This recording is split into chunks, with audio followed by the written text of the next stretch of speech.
Anda sedang mendengarkan suara profetis dari para nabi, hambanya John Patrice Vanggidai, Penatua Jemaat Future Life Community Kupang. Dengarkanlah dan lakukanlah perintah Tuhan melalui para nabi, maka engkau akan berhasil. Selamat mendengarkan. Baik umat Tuhan, saya ucapkan selamat pagi, salam. Salam. Salam. Gitu. Ingat, salam adalah kekayaan kita, amen. Jadi saudara jangan malu-malu orang lain, saudara yang kasih kalau dia pakai sesuatu yang sedikit mentereng aja, dia posting dulu saudara yang kasih. Ya. Dia let the earth know, dia memberitahukan dunia, engkau tahu bahwa saya sedang mendapatkan the best in my life. Dengar, salam adalah kekayaan kita, amen. Jadi salam. Jangan malu-malu saudara yang kasih, karena salam adalah kekayaan kita yang tak ternilai. Puji Tuhan, Indonesia sudah diwakili oleh para pejabat. Setiap kali mereka berdiri, mereka bilang apa saudara? Salah satunya, salam. Puji Tuhan, berarti mereka mengakui bahwa salam. Haleluya. Oke, hari ini saudara yang kasih, saya mau mengajarkan kepada kita satu prinsip, yaitu milikilah atau apa yang diperlukan di tengah-tengah masa sukar dan sulit. Saudara bertanya, Pak, Kak, masa sukar dan sulit itu kapan? Sekarang ini masa sukar dan sulit. Kasar di kiri kanan. Sekarang masa sukar dan sulit. Come on. Yes. Sekarang ini adalah masa sukar dan sulit. Itulah sebabnya yang diperlukan untuk kita hari ini bukan saja naik gaji, bukan saja tambah pendapatan, bukan saja tambah aset, bukan saja tambah ini, tambah itu. Tapi yang diperlukan adalah hal-hal yang nanti saya akan bagikan kepada saudara. Pada kedatangan Yesus yang kedua kali nanti, sementara kita menyongsong ke sana, semua nubuat di dalam Alkitab itu akan segera satu persatu digenapi. Nah, kita dapat menantikan dengan harapan, di mana harapan positif akan kembali kedatangannya Yesus yang kedua kali. Jadi apa yang kita butuhkan di masa sukar dan sulit yaitu pengharapan. Yang kita perlukan di masa sukar adalah apa saudara? Pengharapan. Pengharapan ini akan menjadi aset, akan menjadi modal, akan menjadi tabungan, akan menjadi investasi kita. Itulah sebabnya jangan biarkan pengharapanmu tergerus. Haleluya. Pertebal pengharapanmu, karena pengharapanlah yang akan menyelamatkan kita. Meskipun kita memasuki masa-masa yang berbahaya, kita tidak perlu takut. Amen. Kenapa? Karena Alkitab berjanji kepada kita di dalam Yeremia 10. Ayatnya yang kedua, saya mengajak kita semua membaca dengan suara dengar mulai 2, 3. Beginilah firman Tuhan. Janganlah biasakan dirimu dengan tingkah langkah bangsa-bangsa. Janganlah gentar terhadap tanda-tanda di langit, sekalipun bangsa-bangsa gentar terhadapnya. Alkitab menasihatkan kepada kita bahwa janganlah biasakan dirimu dengan tingkah langkah bangsa-bangsa. Artinya, kalau bangsa-bangsa khawatir, Anda jangan. Kalau bangsa-bangsa takut, Anda jangan. Kalau bangsa-bangsa gelisah, kita tidak perlu. Jangan biasakan. Kenapa? Karena dunia ini telah terbiasa melalui dunia media sosial. Di telapak tangan kita, di mata kita, di pendengaran kita, dimanapun kita berada, promosi-promosi selalu mengintimidasi kita. Bahwa kalau kamu tidak dapat ini, kamu belum dapat hidup yang sesungguhnya. Itu adalah fake yang Alkitab mengingatkan kepada kita. Jangan gentar terhadap tanda-tanda di langit. Bangsa-bangsa lain mereka adalah orang-orang yang tidak mengenal Tuhan. Itulah sebabnya kita tidak mengikuti gerak-gerik langkah-langkah yang tidak mengenal Tuhan. Kita tidak peduli dalam konteks kita tidak terbawa dengan drama yang mereka mainkan. Kita berwajib untuk memberitakan pengharapan yang kita miliki dalam Yesus. Amin. Tapi kita tidak punya kewajiban dan tanggung jawab untuk berpartisipasi dalam keadaan manusia akhir zaman yang sangat gelisah, sangat takut, sangat galau, dan sangat tidak menentu. Saudara boleh sebut negara superpower sekalipun hari ini sudah menjadi supermi, saudara kekasih ya. Sudah dihancurkan dengan kondisi-kondisi yang sangat mengenaskan. Di mata kita, Anda membuka HP-mu dan Anda bisa melihat Hollywood Hill sudah hilang dan yang dia berikan adalah abu-abu yang kalau orang hirup langsung pilek batuk, saudara kekasih. Yang dulunya tempat sangat terkenal menjadi ikon Amerika Serikat. Tapi sekarang tanda-tanda itu membuat orang gelisah dan takut. Tapi bagi kita tidak perlu takut. Amen. Nah Bapak Ibu saudara kekasih, akan ada semakin banyak tanda-tanda akhir zaman lagi. Bilang kiri kanan, kebakaran di LA itu belum apa-apa. Kasih tahu di kiri kanan kayak begitu. Nah, itu belum apa-apa. Itu baru mulai, saudara kekasih. Oke? Itu belum apa-apa. Akan ada semakin banyak, tapi catatannya di bawah, saya tidak perlu gentar. Amen. Kita tidak seperti orang-orang yang tidak mengenal Tuhan, karena kita sudah tahu. Puji Tuhan, Tuhan selalu memberitahukan kepada kita apa yang dunia tidak tahu dan apa yang akan terjadi. Amen. Saudara bangga punya Tuhan Yesus? Yes. Dia mengingatkan kepada kita dalam Matius 24 ayat 6 sampai 8. Kamu akan mendengar deru perang atau kabar-kabar tentang perang. Namun berawas-awaslah, jangan kamu apa? Gelisah. Sebab semuanya itu harus terjadi. Tetapi itu belum kesudahannya. Itu masih di tengah-tengah. Ya. Ayat 7. Sebab bangsa-bangsa akan bangkit melawan bangsa dan kerajaan melawan kerajaan. Akan ada kelaparan dan gempa bumi di berbagai tempat. Ini semua sudah menjadi makanan hari-hari. Lagu lama yang kalau kita dengar tidak ada respon sama sekali karena lagu lama. Tapi itu kebenaran. Ayat yang ke-8. Akan tetapi semuanya itu barulah permulaan penderitaan menjelang zaman baru. Permulaan penderitaan menjelang zaman baru. Saya belum bisa memberitahukan atau mendeklarasi atau mengklirkan kira-kira penderitaan semacam apa yang nantinya kita sedang alami, karena itu akan berlaku dalam waktu yang mungkin tidak terlalu lama, 2, 3 setengah tahun barangkali. Nah, kita belum tahu kira-kira periodenya itu dari tahun berapa ke tahun berapa. Apakah 30, 34, apakah 24, 29, who knows? I'm still don't know. Saya sendiri belum tahu. Tetapi, coba katakan, tetapi Alkitab memberitahukan kepada kita these symptoms, gejala-gejalanya, tanda-tandanya, the signs, yaitu permulaan penderitaan yang datang karena perang, datang karena kelaparan, datang karena bencana, dan berbagai-bagai macam rekayasa yang penguasa dunia ini sedang siapkan. Nah, kita mulai melihat bahwa banyak tanda-tanda di zaman akhir, perang, desas-desus, tentang perang dan berbagai macam. Bahkan anak mantu kita ada yang tugas di medan perang. Ya, ipar kita ada yang tugas di medan perang, yang bayar-bayar orang ketika mereka pergi berperang. Jadi itu bukan sesuatu lagi yang menggelisahkan kita, tapi itu bagi dunia sangat meresahkan. Meskipun saudara kekasih itu mudah untuk kita takut, tapi kita diperhadapkan dengan hal-hal di mana Yesus mendorong kita untuk tidak merasa gelisah. Nah, saya ingin memberikan kepada kita semua sebuah gambaran ilustrasi bagaimana kita bisa tenang di tengah-tengah masa kesukaran, penderitaan seperti predator, pemangsa yang datang mau memakan habis kita. Kita lihat ada dua ilustrasi gambar yang sangat luar biasa. Coba Anda melihat gambar ini, bisakah Anda membayangkan ini gambar seperti apa? Inilah kumpulan-kumpulan binatang atau burung-burung kecil yang tidak berdaya kalau mereka seorang diri. Ya, mereka tidak akan berdaya kalau mereka sendiri.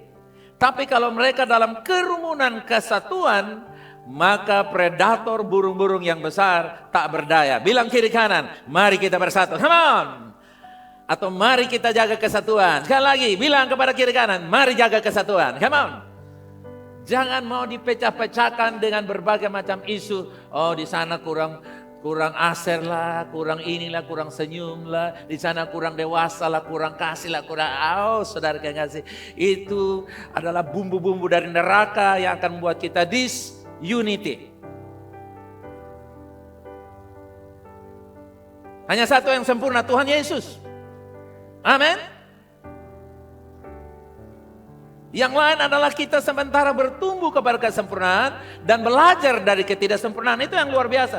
Bertumbuh kepada kesempurnaan dan belajarnya dari apa? Ketidaksempurnaan. Itu kurikulum kita. Jadi kalau orang mau bertumbuh, lalu dia cari kesempurnaan, dia tidak akan bertumbuh. Tapi kalau Anda mau bertumbuh dan sungguh Anda melihat ketidaksempurnaan, itu kurikulum yang tepat. Karena kalau Anda melihat tidak sempurna, Anda akan melihat yang sempurna. Maka yang sempurna mengangkat, menutup yang tidak sempurna. Karena Kristus, dia mengcover semua. Nah, Bapak Ibu Saudara yang kasih, menjaga kesatuan terlepas dari kekurangan apapun. Berkata bersama saya, menjaga kesatuan terlepas dari kekurangan apapun. Come on! Menjaga kesatuan terlepas dari kekurangan apapun, supaya pada waktu predator itu datang, musuh yang membuat kita gelisah, takut, mau mati rasanya, bimbang, dan mau menyangkal iman, itu adalah predator-predator yang mau memangsa pengharapan kita. Tapi dalam kesatuan, kolaborasi iman yang datang dari pengharapan menaklukkan dunia. Amen. Matius pasal yang ke-24 ayat 37. Perhatikan tulisan kuning.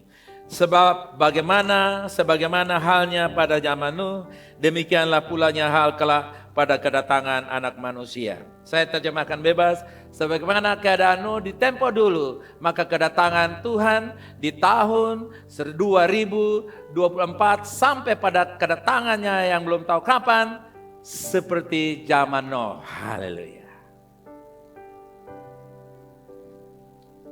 Jadi Nuh adalah standar gambaran yang harus kita pelajari supaya kita jangan terjebak di luar sana. Tapi kita terada di dalam covering bahtera, covering keselamatan yang kita kenal istilah dalam Kristus, kita dalam perlindungan. Dalam tubuh Kristus kita aman. Haleluya.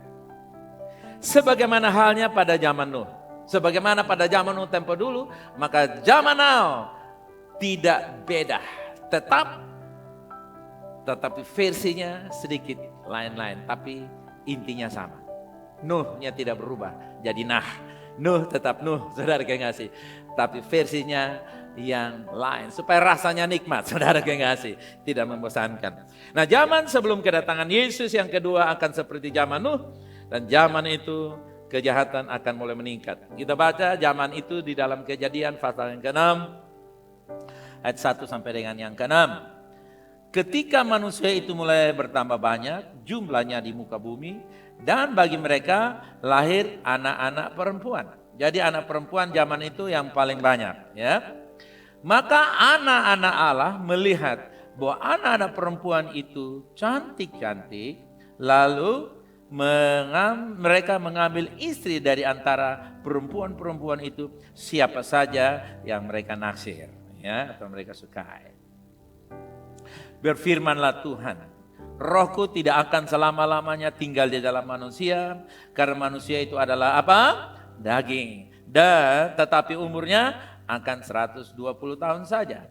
Pada waktu itu, perhatikan baik-baik, orang-orang raksasa ada di bumi. Dan juga pada waktu sesudahnya, ketika anak-anak Allah menghampiri anak-anak perempuan manusia, dan perempuan-perempuan itu melahirkan bagi anak mereka, inilah orang-orang yang gagah perkasa di zaman purbakala, orang-orang yang kenamaan.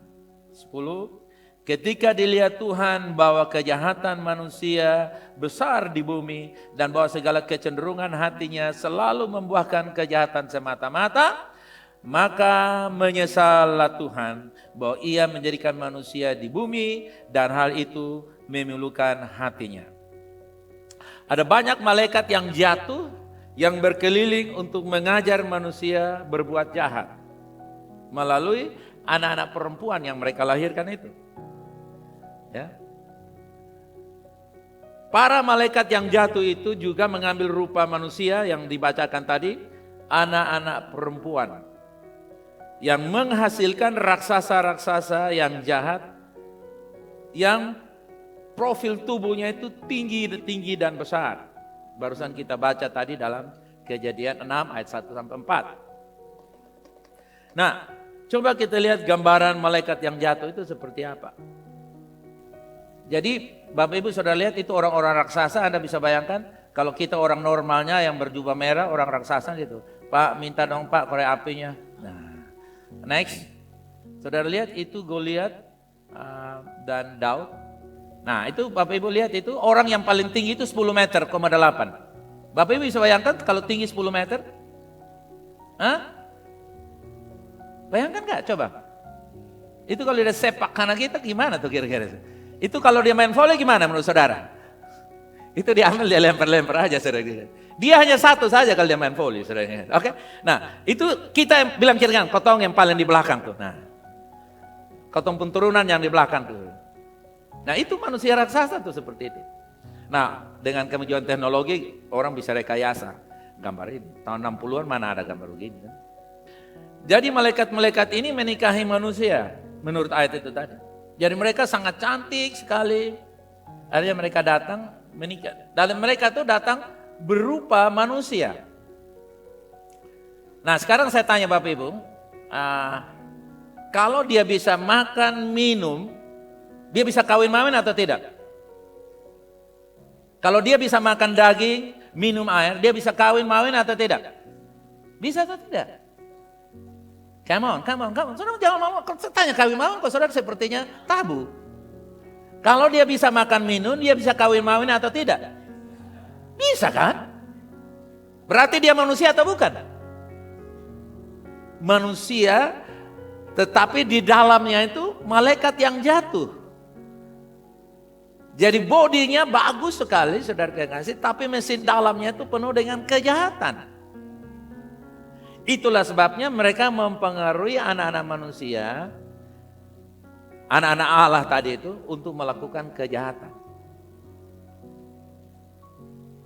Jadi pada saat itu Nuh dan keluarganya adalah satu-satunya keluarga atau orang yang tersisa di bumi yang merupakan manusia murni. Genuine human kind that left. Jadi yang tersisa adalah Nuh dan keturunannya. Itulah sebabnya mengapa Allah mengirimkan banjir tetapi menyelamatkan Nuh dengan keluarganya untuk memusnahkan raksasa-raksasa jahat ini, karena semua manusia telah dirusak oleh mereka jalan hidupnya. Jadi mereka telah merusak jalan hidup manusia di bumi. Kejadian 6 ayat 10 yang barusan kita baca tadi. Setelah banjir, dan tadi Bapak Ibu baca tadi, masih ada yang tersisa sedikit. Setelah banjir, letusan kedua atau gerakan yang kedua muncul, yaitu malaikat yang jatuh. Ya, malaikat yang jatuh itu masih ada, dia tidak ikut musnah. Mereka datang kepada anak-anak perempuan manusia dan menghasilkan raksasa-raksasa yang lain, yang namanya orang enak. Itu yang tadi orang enak itu yang tadi Bapak Ibu lihat yang tangga tingginya 6 meter, 8 meter, yang paling tinggi itu 10 meter 80 cm. Nah itu yang namanya orang-orang enak, orang-orang yang termasuk diantaranya orang Filistin, Goliat dan keturunannya. Dan Tuhan membangkitkan orang-orang perkasa dari manusia biasa yang namanya Daud dan Yosua untuk memusnahkan raksasa-raksasa ini. Kita lihat orang-orang raksasa itu model mereka seperti apa yang masih tersisa. Yang hidup di zaman Daud, zaman Yosua. Di dalam 2 Samuel pasal 21. Ayat 20. Dan terjadi pula pertempuran di Gad. Di sana ada orang-orang yang sangat besar perawakannya. Ia mempunyai 6 jari pada masing-masing tangan dan 6 jari pada masing-masing kaki. 24 jumlahnya, ia juga keturunan raksasa. Nah, Anda bisa bayangkan? Dia menikah dengan yang jari normal, lahirnya. Ya zaman saya kurang tahu, tapi zaman dulu ada beberapa teman saya keluar jari-jari. Mungkin saudara punya teman zaman itu saya dulu mungkin ada 1-2 teman di sekitar kampung ini, saudara mereka punya jari ada satu, dia ada kembar, Ibu-ibu guru tahu biasanya kan periksa anak punya kuku kan kelihatan ibu ya, betul deh ibu ya? Nah, ibu lihat jarinya 6. Mungkin itu sisa-sisa saya kurang tahu, tapi benar bahwa Alkitab bilang kan mereka punya jari 6. Aneh ya, tapi itulah buah kandungan dari malaikat-malaikat jahat yang ingin melawan Tuhan dengan ciptaannya. Mereka mau lain. Kalau Tuhan punya 5, kenapa kita nggak bikin 6 aja? Jadi mereka bikin aneh sendiri supaya mereka bisa jelas menantang Tuhan. Nah, jadi di sini kita bisa melihat saudara, pada zaman kita, zaman seperti Nuh, akan ada lebih banyak manifestasi roh-roh jahat yang mungkin mencoba menyiksa kita, mengganggu tubuh kita. Ini yang lebih dahsyat dari orang yang tinggi seperti Goliat yang 10 meter lebih itu. Mungkin itu tidak ada, betul ya? Sekarang ini. Tapi apakah tidak ada sakit penyakit? Apakah tidak ada roh yang membuat kita bimbang, bingung, ragu, takut, gelisah, terintimidasi? Ada atau tidak? Come on. Banyak? Oh, lebih banyak lagi yang kita pikirkan. Nah, roh-roh itu saudara kekasih, zaman dulu dalam bentuk raksasa-raksasa. Tapi sekarang bentuknya sudah lagi bukan raksasa seperti yang kita lihat profil orang-orang yang tinggi gede itu saudara kekasih. Tapi sekarang mereka merupakan raksasa-raksasa dalam dunia sosial, dunia politik, ekonomi, pemerintahan, entertainment, dan berbagai macam bidang kehidupan. Untuk apa? Menakut-nakuti dan mengancam kita. Yang dia serang bukan tubuh tapi jiwa kita, psikis kita, kejiwaan kita. Makanya saudara baca di dalam Lukas 24, Matius 26, orang-orang yang mendengar deru perang, mereka mati. Mungkin mereka darahnya bagus, makanannya gizi, tapi kenapa mereka mati? Karena jiwa psikis mereka, kejiwaan mereka itu membunuh mereka. Nah, Bapak Ibu Saudara yang kasih, ini yang lebih menyengsarakan, bukan? Kita tidak lihat. Kalau kita lihat dia tinggi besar, ya udah lari aja, selesai. Tetapi Anda tidak melihatnya dengan mata kepala, tapi di alam roh dia ada. Haleluya. Bilang kiri kanan, raksasa itu tidak nampak tapi ada. Kasih tahu di kiri kanan kayak begitu. Come on. Oke. Jadi raksasa itu tidak nampak tapi apa saudara? Ada. Raksasa stres, raksasa depresi, raksasa yang membuat kita kalang kabut. Raksasa yang mengancam usaha kita, hidup kita, pekerjaan kita. Raksasa yang selalu mengancam keberadaan kita. Di kampung-kampung itu raksasa sudah mulai mengancam kepada mereka. Kalau kamu tinggal di kampung, kamu tidak menjadi tenaga kerja di Malaysia, di Singapura, di Hong Kong, kamu mati. Akibatnya saudara mereka tinggalkan lahan tidur mereka, lalu mereka pergi mencari di luar. Dan pulang mereka hanya bisa bawa uang Grab sampai di rumah, selesai. Dengan bonus ginjal mereka sudah hilang satu. Mungkin juga tidak sempat pulang. Itu Goliat, itu raksasa datang di kampung-kampung di seluruh Indonesia. Ayo kamu keluar. Nah ini saudara lihat sekarang.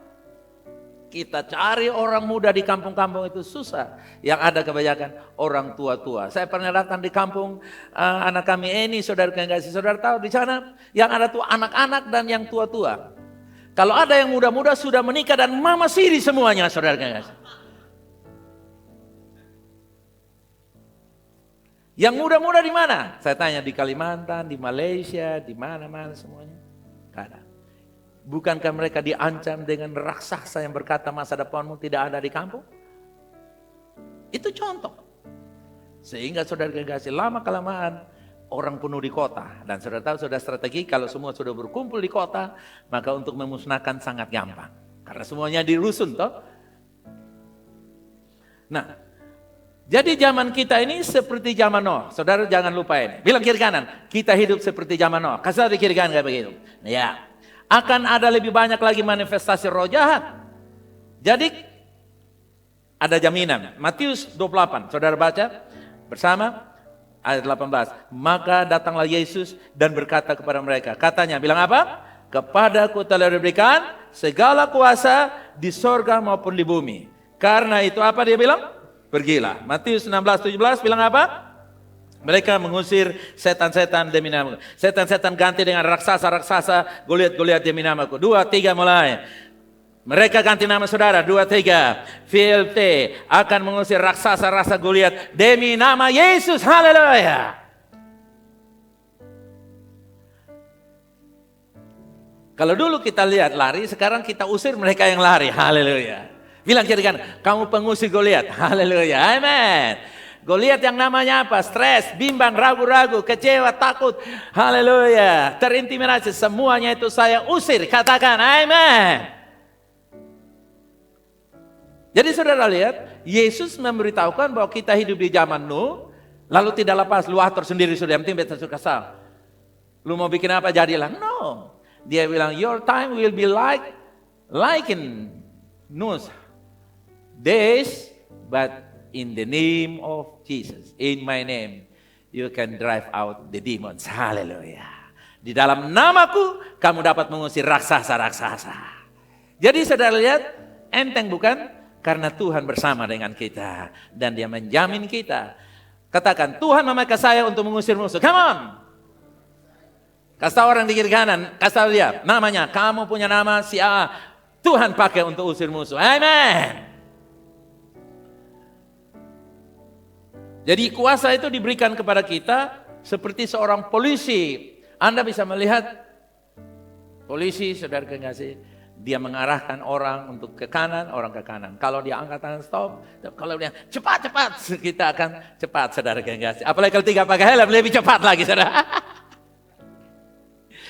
Tapi ada Pak polisi yang baik, saudara kekasih. Teman kita saya itu waktu dia suruh pagi Pak, Pak Pendeta, saudara kekasih. Itu pengecualian, saudara kekasih. Tapi kalau polisi dengan pakaian yang lengkap, dia punya otoritas. Anda dan saya diperlengkapi dengan kuasa roh dari tempat tinggi untuk mengatur perjalanan setan. Amin. Arahkan dia ke neraka. Haleluya. Amin. Amin. Katakan, saya diberikan otoritas untuk arahkan setan ke neraka. Come on. Jangan ke rumah saudara-saudara. Ya.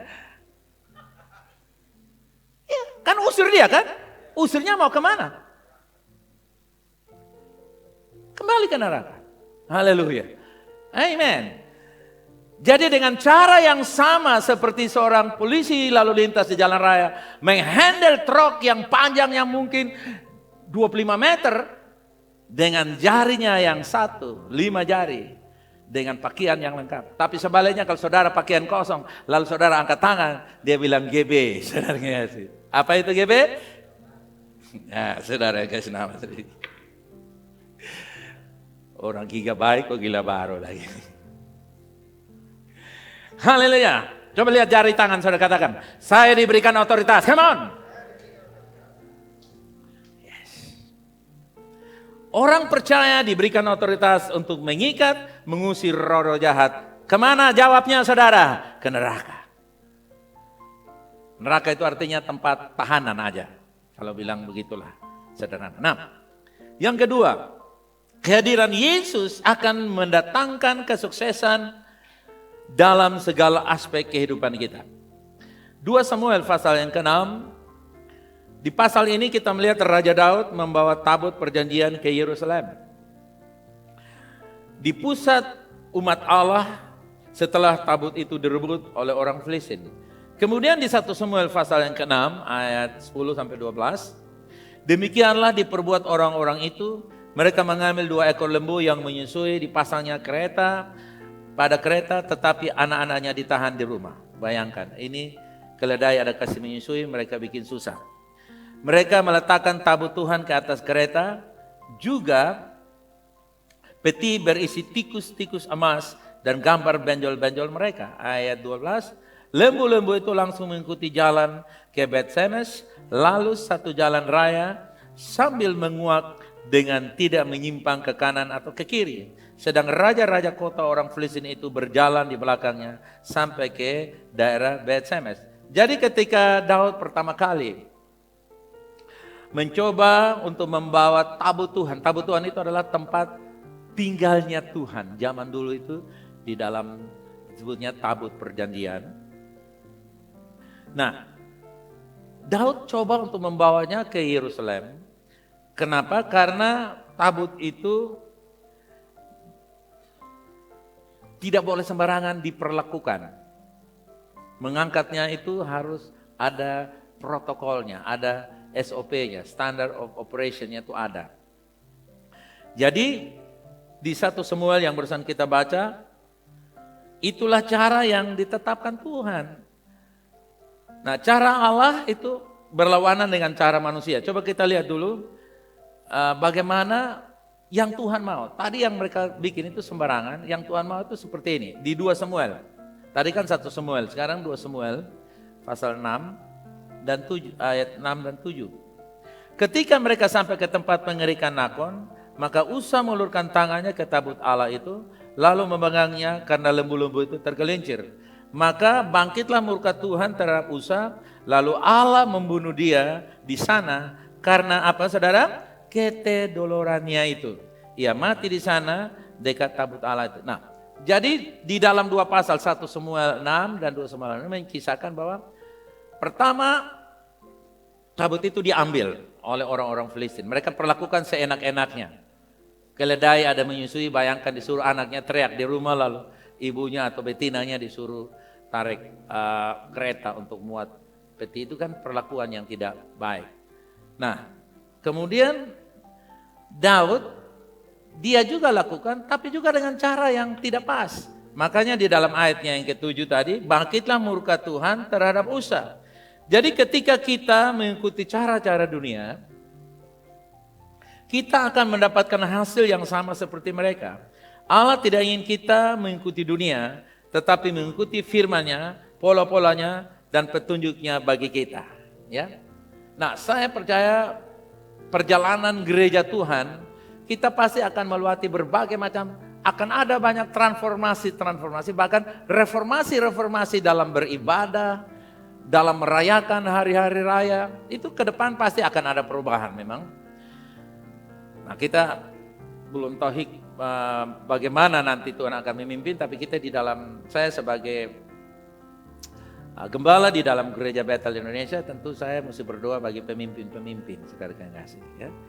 Ya, misalnya kalau mereka bicara soal hari Sabat itu kapan, perayaan Natal bagaimana, perayaan Paskah kenapa kau mesti Jumat bukan Rabu, dan banyak hal lain-lain. Kenapa kau mesti ini katanya ini barang-barang kurang bagus, ini tempat berhala-berhala dulu pakai pohon begini. Oke, semua itu kita tidak persoalkan untuk sekarang, akan berjalan. Tetapi kita berada dalam satu organisasi yang menghandle seluruh dunia, Gereja Bethel Indonesia. Jadi yang kita perlu doakan supaya pemimpin-pemimpin organisasi ini mendapatkan tuntunan Tuhan. Karena saya percaya tidak mungkin gereja yang jutaan umatnya lalu Tuhan membiarkan mereka tersesat. Saya percaya pasti Tuhan akan arahkan kita. Amin. Itulah sebabnya cara main saya tidak radikal untuk membuat musuh atau membangunkan singa, belum waktunya. Habis saya meminta hikmat Tuhan karena saya percaya tidak mungkin Tuhan sudah selamatkan kita dengan harga yang mahal lalu Tuhan membiarkan kita tersesat. Gak mungkin. Yang percaya Tuhan bawa kita kepada kebenaran. Amin. Hanya cara mainnya kita harus pelan-pelan supaya bijaksana. Nah, cara mainnya salah satu saya ada di sana kan, saudara kekasih. Kemarin kita putuskan apakah gereja boleh bikin tambang batu bara. Nah, itu kita rapat sampai 4 jam tutup. Malam gak selesai, besok kita rapat lagi dan akhirnya gereja bikin perusahaan, GBI bikin perusahaan untuk tambang batu bara. Tapi itu pergolakan lama, saudara yang kasih. Saya dengan teman-teman kita dari Kupang banyak bicara dan akhirnya mereka terima. Nah, itu peran saya ada di situ. Kenapa? Kalau gereja punya tambang batu bara kan ada uang untuk bangun gereja, tolong pendidikan Kristen kan. Nah, itu kan cara pemerintah juga untuk memberkati. Oke, itu contoh misalnya. Jadi kita tidak pakai cara-cara yang nantinya memalukan kita. Nah, kan datang di pribadi kita, keluarga, bisnis kita, pekerjaan kita. Bagaimana kita mengelola perjalanan bisnis kita, usaha kita, hidup kita, ya. Nah itu penting. Kalau kita pakai cara-cara manusia, tipu-tipu, omong-omong kosong, janji, tinggal janji. Nah, saudara kekasih, pinjam meminjam dengan cara yang tidak bijaksana. Akibatnya pinjam lebih banyak dari yang bisa dia cicilkan. Akibatnya persoalan. Nah, itu semua saudara akan mengganggu kehadiran Tuhan dalam hidup. Nah, coba Anda bayangkan kalau Anda sudah stres, Anda baru berdoa, ketok pintumu, atau kalau sekarang ini pintu tidak ketok, apa yang berbunyi saudara kekasih? HP bunyi saudara kekasih ya. Kadang-kadang kita sudah silent juga, tapi kadang kita takut, kadang kita lirik, ini siapa? Aduh penagih utang saudara kekasih. Kita mau berdoa gimana? Itulah sebabnya saudara kekasih, mengoperasikan hadirat Tuhan dengan cara Tuhan.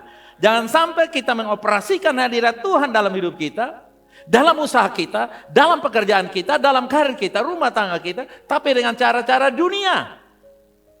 Akibatnya apa? Usa terbunuh. Usa itu saudara yang kasih, terjemahan bahasa Ibrani untuk nama Usa berarti apa saudara? Usa artinya apa? Human strength. Human strength itu kalau diterjemahkan apa? Kekuatan uang, kekuatan pangkat, kekuatan lobby, kekuatan pengetahuan, kekuatan talenta, profil penampilannya yang mungkin meyakinkan. Itu adalah usaha. Itu adalah hal-hal yang datang, yang membuat Tuhan langsung cut. Ini tidak boleh masuk. Dan akhirnya usaha mati di jalan. Usaha modern mati, bisnisnya mati, usahanya mati. Padahal dia orang Kristen. Padahal dia bahasa roh.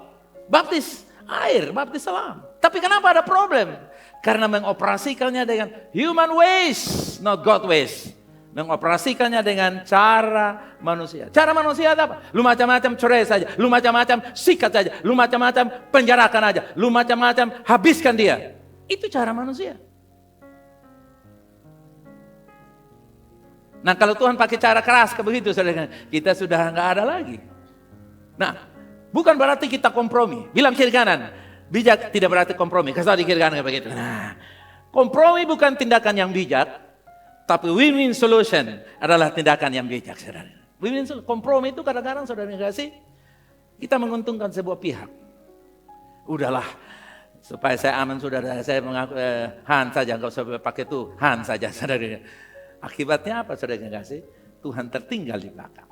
Oke, nah kita lihat ada beberapa petunjuk. Itu otoritas yang Tuhan berikan kepada kita itu seperti power steering mobil, ya. Pokoknya saya tulis, yang perlu cari ya power steering itu kayak apa. Ini pasti betul ya, Mbak ya, power steering. Ya. Power steering itu saudara kasih, dia memudahkan kita untuk berkendaraan. Itu satu jari aja saudara kasih. Saudara jalan. Kenapa? Karena sangat ringan. Nah, coba Anda bayangkan tempo-tempo dulu itu mobil-mobil truk dulu sudah kasih, jeep-jeep dulu yang tidak punya power steering. Itu dada picah saudara kasih. Betul ya saudara? Karena begitu sudah banting setir saudara. Itu tempo-tempo dulu, sopir-sopir dulu itu mesti fisiknya kuat saudara kasih ya. Nah, itu bicara soal apa? Kalau Roh Kudus ada dalam diri kita, dia mempermudah kita. Coba saudara buka tangan, katakan, Roh Kudus engkau power dalam hidup saya. Katakan, you are the power steering of my life. Engkau pengarah hidup saya. Amen. Holy Spirit, you are the power steering of my business, my marriage, my career, my finance, my life, my children, my wife, my descendants. Engkau adalah pengarah dalam hidup saya, keluarga saya, pernikahan saya, keuangan saya, karir saya. Holy Spirit, you are the power steering of Victory Life Community. Amin. Jadi saudara lihat, Tuhan memberikan kepada kita Roh Kudus. Demikian pula seperti ini, Tuhan memimpin kita, Roh memimpin kita. Kita lihat di 2 Samuel pasal yang ke-9. Pasal 6 ayat 9. Pada waktu itu Daud menjadi takut kepada Tuhan, lalu katanya, bagaimana tabut Tuhan itu dapat sampai kepadaku? Karena orang pada mati kan? Bisnis pada rugi, pada hancur, rumah tangga kacau, anak-anak kacau, balau, semuanya kacau. Bilanglah begitu relevansinya hari ini. Sebab itu Daud tidak mau memindahkan tabut itu ke tempatnya, ke kota Daud. Tetapi Daud menyimpannya, membawanya ke siapa saudara? Rumah Obed-Edom, orang Gat itu. Dan apa yang terjadi saudara kekasih? 3 bulan lamanya tabut itu tinggal di rumah Obed-Edom. Orang Gat itu apa yang terjadi? Apa yang terjadi? Tuhan memberkati Obed-Edom dan seisi rumahnya. Loh, yang seharusnya dapat berkat, tolak berkat. Yang Obed-Edom tidak tahu menahu, dapat berkat. Oke, ayat 12, perhatikan. Diberitahukanlah kepada Raja Daud demikian. Tuhan memberkati seisi rumah Obed-Edom dan segala yang ada padanya karena tabut Allah itu. Lalu Daud pergi mengangkut tabut Allah itu dari rumah Obed-Edom ke kota Daud dengan sukacita. Saya baca. Diinformasikan melalui WhatsApp group kepada Raja Daud. Dalam WhatsApp itu ditulis, Tuhan berkati seisi rumah Obed-Edom. Dan hartanya, mobilnya sudah berubah menjadi bus bertingkat. Botol airnya sudah menjadi truk tangki. Mata airnya sudah berubah air isi ulang kembali.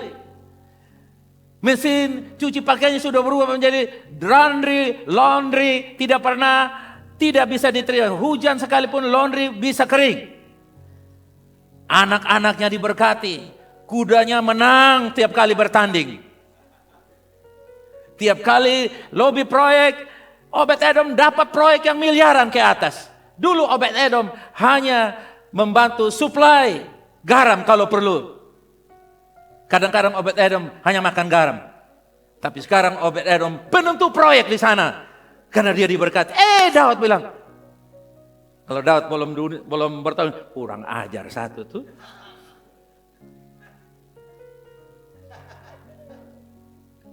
Daud mengomel saudara, kira-kira begitulah. Manusia satu, betanya suruh simpan, kok dia jadi kaya begitu. Waktu orang-orang datang ke sana, saudara yang kasih, dorang kirim video lagi, video call saya. Bapak Daud, coba lihat ini. Manusia antri. Daud bilang, wah doa anti apa di sana? Doa anti proyek. Kok Obed-Edom PPK na?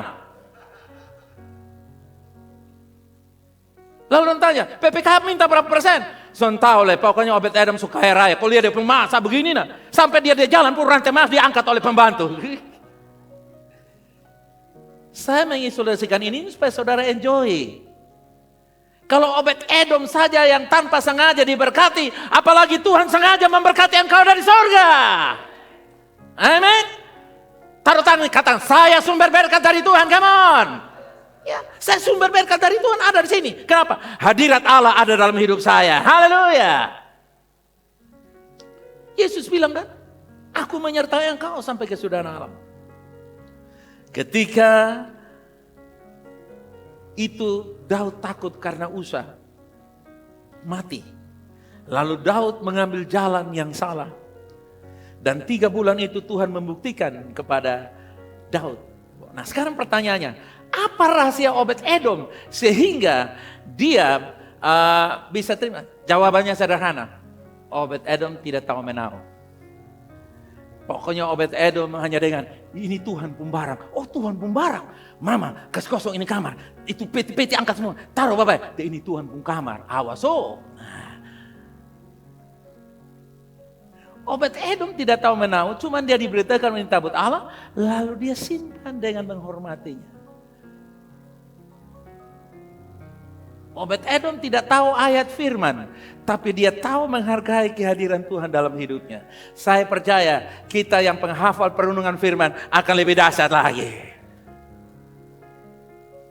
Nah Bapak Ibu Saudaraku yang kasih, akhirnya Obed-Edom mendapatkan 3 bulan, lalu Obed-Edom bilang, sudah Bapak bawa sudah, yang penting beta sepulang pokok, bahkan lebih lagi. Ini artinya apa saudara yang kasih? Orang-orang di bangsa ini yang sudah mendengar nama Tuhan, tapi mereka belum pernah mengganggu, tapi diam-diam mereka berkata, dengar ini.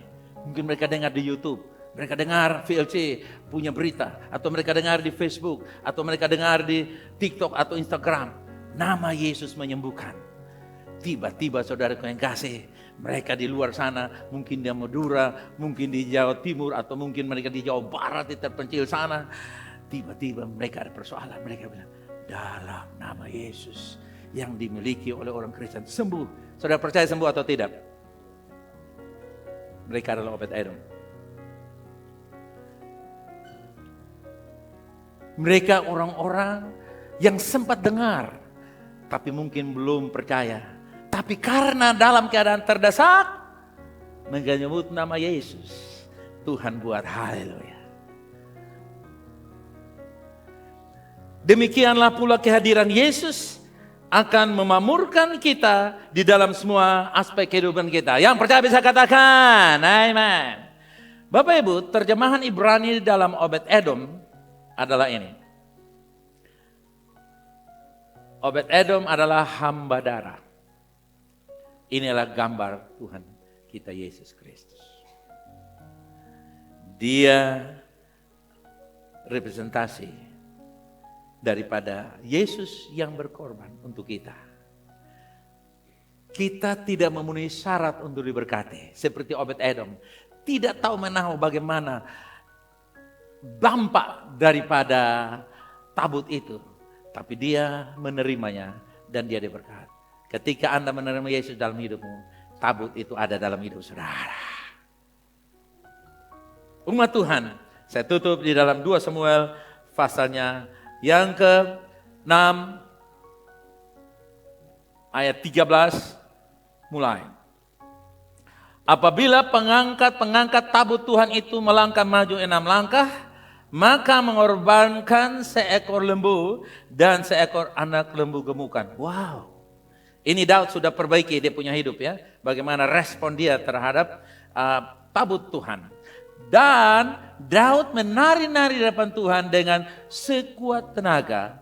Ia berbaju efod dari kain lenan. Ayat 15. Daud dan seluruh orang Israel mengangkut tabut Tuhan itu dengan apa saudara? Diiringi dengan sorak-sorai dan bunyi sangkakala. Setelah pengangkat tabut itu berjalan sejauh 6 langkah, potong satu sapi, bilanglah satu sapi. Satu sapi, sekarang ini 1 kilo sapi hidup 38.000. 38.000 kalau 400 kilo berarti 15 jutaan. Bayangkan tiap 6 langkah berapa juta dia kasih? 15 juta. Anda bisa bayangkan berapa kilo sampai di Yerusalem. Sambil menari lagi saudara kasih. Daud bilang sudah, beta kirim persembahan, beta tidur saja. No, sudah kasih persembahan menari sekuat tenaga lagi. Bonusnya istri bikin media sosial menghina dia kalau zaman sekarang.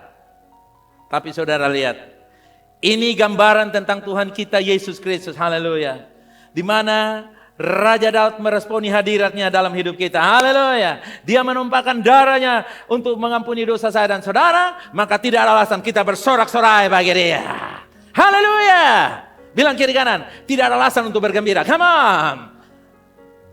Kenapa? Pertama, Yesus sudah bayar harga yang mahal untuk saya dan saudara. Kita tidak perlu potong lagi saudara kekasih. Kalau saya dan saudara memberikan persembahan hari ini, karena semuanya kita terima dari Tuhan. Itu intinya. Hari ini melalui pekerjaan Tuhan Yesus yang telah selesai. Di dalam dan melalui penembusan darahnya, Yesus semua berkat itu yang pernah didapat oleh orang-orang dalam perjanjian lama, mengalir ke atas dan ke dalam seluruh aspek hidup saya dan saudara. Katakan, saya menerima. Amen. Mari kita datang kepada Tuhan. Sebelum pulang saya mau kita deklarasikan begini. Kami adalah umat kepunyaan Allah. Kami adalah satu kesatuan sebagai tubuh Yesus. Kami menjaga kesatuan dalam keadaan apapun. Kami adalah satu. Amin. Di hadapan hadirat Tuhan, kami deklarasikan kami adalah satu ya Bapa. Kami terus bertumbuh ke arah kepenuhan Kristus, belajar dari kekurangan-kekurangan, dan dari kekurangan itu kami berjumpa dengan Yesus yang adalah kesempurnaan kami. Terima kasih Tuhan. Diberkatilah suami istri, diberkatilah papa mama, opa oma, single mother, single father. Tuhan berkati pemuda-pemudi, Tuhan memberkati. Terima kasih Bapa. Pulanglah dengan berkat dari Allah Bapa, cinta kasih daripada Tuhan Yesus Kristus dalam tuntunan Roh-Nya yang kudus membuat kita enteng dan mudah menjalankan hidup ini, karena Roh Kudus adalah the power setting of our life. Di dalam nama Tuhan Yesus kami semua menerima berkat Tuhan, dan yang percaya katakan amin.